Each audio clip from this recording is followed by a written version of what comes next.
So, I recently attended an art exhibit that featured a close friend's work.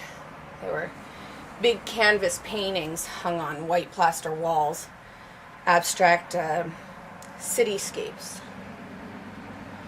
They set a backdrop to a horde of yellow and red blank faces. Complete lack of features, totally emotionless. At least that's my opinion.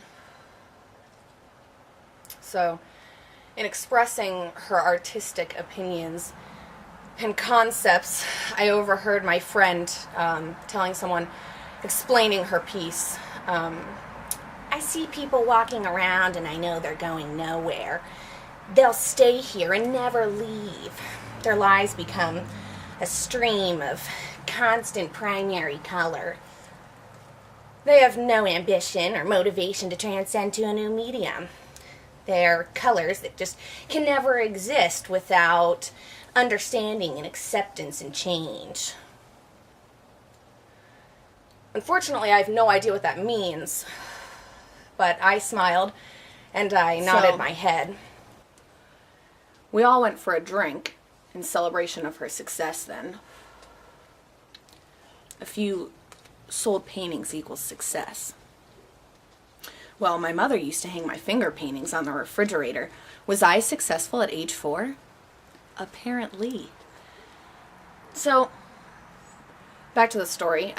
On her third drink, my friend proposed a toast to all of her friends for their support. How flattering.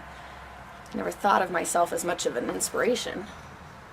After she finished the toast and we continued our conversation, she turns to me and she says, "You know, I think you're yellow."